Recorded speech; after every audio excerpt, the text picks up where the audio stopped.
ஒரு ஆள் ரொம்ப ஆரோக்கியமா வாழணும்னா எத்தனை வருஷம் வாழலாம்? சும்மா ஒரு ஆவரேஜா சொல்லுங்களேன். சொல்லுங்க. 70 வச்சுக்கலாமா? 70. ஓகே, 70 இயர்ஸ் ஆரோக்கியமா ஒருத்தங்க வாழறாங்கன்னு வச்சுக்கோங்களேன்.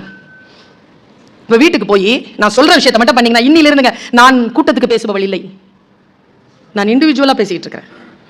உங்க இண்டிவிஜுவலா பேசிட்டு இருக்கிறேன். வீட்டுக்கு போய் என்ன பண்ணுங்க, 365 இன்டூ 70 போடுங்களேன், 25,550 நாள் வரும். அவ்வளோதானா? அவ்வளோதான். only 25,000 days, 25,550 days. ஓகே, இப்போ 40, 45, 30, 35, 50, 55, 60 இருக்குல்ல, இன்டூ 365 டேஸ் போட்டு இந்த 25,000 டேஸோட கழிச்சிருங்க.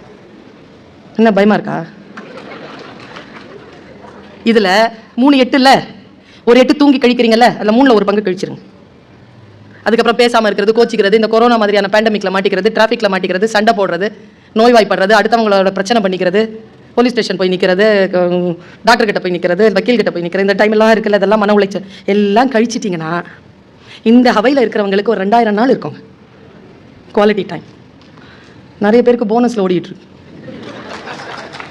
இல்லை, நான் டைமே இல்லை யார்கிட்டையும். Time is everything.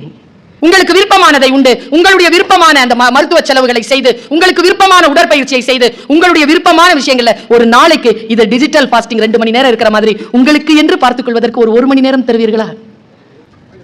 ஒரு ரோபோ தற்கொலை பண்ணிக்கிச்சான், கேள்விப்பட்டீங்களா? என்ன காரணம்?